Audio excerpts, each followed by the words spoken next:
Hello students, आपका हमारे YouTube channel पर एक बार फिर से स्वागत है। तो स्टूडेंट्स, अगर आपने हमारे यूट्यूब चैनल को सब्सक्राइब नहीं किया है तो सबसे पहले इसे सब्सक्राइब कर लीजिए।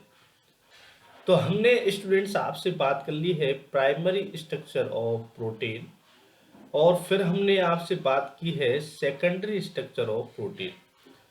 सेकेंडरी स्ट्रक्चर ऑफ प्रोटीन में हमने इसकी जो है कर्लिंग बताई है आपको, तो वो दो प्रकार से बताई है कि ये सेकेंडरी स्ट्रक्चर ऑफ प्रोटीन का फुल फॉर्म है। दो फॉर्म्स बताइए इसमें। एक तो अल्फा जो सीट है, जो कि स्पायरल सीट है। अगर इसको आप एक साथ में इकट्ठा करते तो ये सीट बनेगी, स्पायरल सीट है, क्योंकि ये इस प्रकार से है। और फिर इसी में बताई है हमने कि एक और सीट होती है, जो कौन सी होती है, बीटा वाली सीट है। ये जो पिंक कलर की दिखा रही है, ये बीटा प्लीटेड सीट है।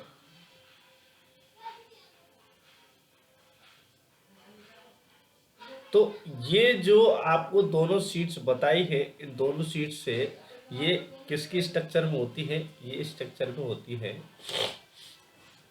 सेकेंडरी स्ट्रक्चर में होती है।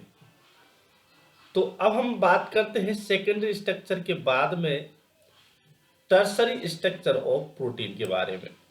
तो अगर आपने हमारे यूट्यूब चैनल को सब्सक्राइब नहीं किया है तो इसे सब्सक्राइब कर लीजिए। टर्सरी स्ट्रक्चर जो होती है वो 3 डायमेंशनल अरेंजमेंट होता है प्रोटीन का, जिसे हम टर्सरी स्ट्रक्चर भी कहते हैं। It is a compact structure with hydrophobic side chains held interior while the hydrophilic groups are on the surface of the protein molecules।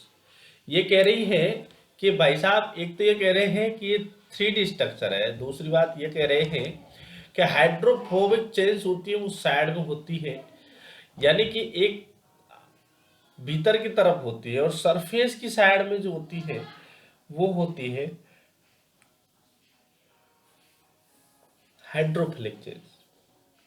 तो हाइड्रोफिलिक जो होंगे वो सरफेस की साइड में रहेंगे, की तरफ रहेंगे, और हाइड्रोफोबिक रहेंगे वो साइड में रहेंगे।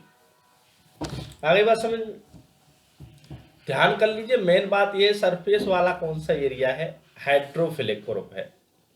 This type of arrangement ensures stability of molecules. इस वजह ये है, इस प्रकार का जो टाइप होता है वो क्या करता है, स्टेबिलिटी को, मॉलिक्यूल को प्रेफर करता है। बॉन्ड्स कौन कौन से होते हैं टर्सरी स्ट्रक्चर में, beside the hydrogen bond, hydrogen bonds तो होते ही हैं, डाइसल्फाइड बॉन्ड होते हैं, आयनिक इंटरेक्शन यानी इलेक्ट्रोस्टैटिक बॉन्ड भी होते हैं, हाइड्रोफोबिक इंटरेक्शंस भी होते हैं, वांडरवाल फोर्सेज भी होते हैं। तो ये इस प्रकार के इनमें बॉन्ड पाए जाते हैं। अब डोमेन की बात कर लेते हैं। The term domain is used to represent the basic units of protein structure, tertiary and subunits। तो ये क्वेश्चन आपसे स्टूडेंट्स पूछा जा सकता है कि जो टर्सरी स्ट्रक्चर है उसकी सब यूनिट्स को किस नाम से जाना जाता है, तो वो आप कहेंगे डोमेन के नाम से जाना जाता है। क्या नाम से? डोमेन से। ए polypeptide with 200 amino acids normally consist of 2 or more domains।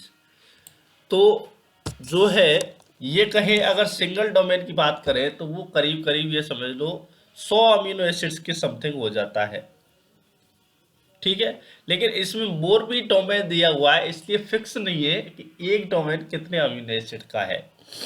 200 amino acids वाला जो पॉलीपेप्टाइड चेन है उसमें 2 या 2 से अधिक भी सब यूनिट्स हो सकती है। तो ये टर्सरी स्ट्रक्चर ऑफ प्रोटीन था। अब हम जो चौथे प्रकार की जो स्ट्रक्चर है प्रोटीन की उसके बारे में बात कर लेते हैं। वो कौन सी है? Quaternary structure of protein. A great majority of proteins are composed of single polypeptide chains. Some of proteins however consist of 2 और मोर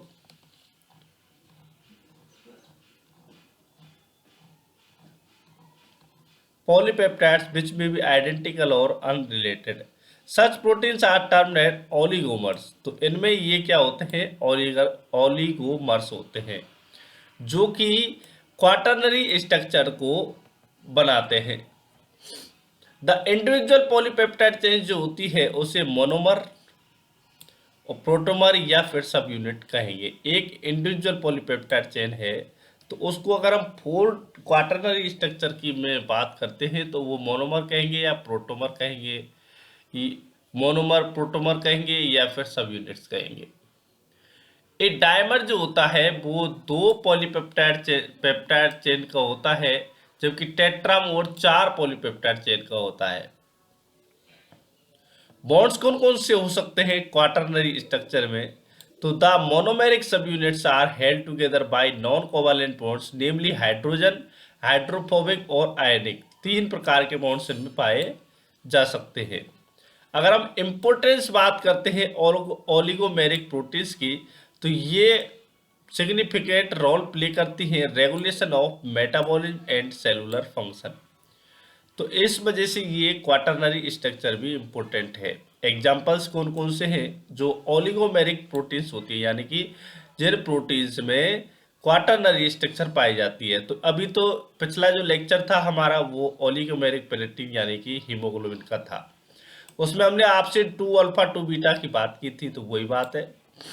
एस्पार्टेट ट्रांस कार्बोमाइलेज और लैक्टेट डिहाइड्रोजनेज जो है, ये ऐसे प्रोटीन से ये क्या है क्वाटरनरी स्ट्रक्चर को रखते हैं। क्वेश्चन यहीं से आता है, मेनली क्वेश्चन जो है ये अगर एस्पार्टेट ट्रांस कार्बोमाइलेज का नहीं आएगा, लैक्टेट डिहाइड्रोजनेज का नहीं आएगा, तो हीमोग्लोबिन का जरूर आएगा। हीमोग्लोबिन जरूर क्या रखता है? क्वाटरनरी स्ट्रक्चर रखता है। आगे बात समझ में?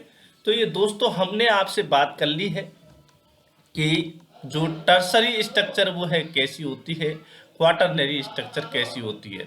अगर आपको हमारा वीडियो पसंद आए तो वीडियो को लाइक करें, कमेंट करें, शेयर करें, साथ के साथ हमारे चैनल को सब्सक्राइब जरूर करें। धन्यवाद।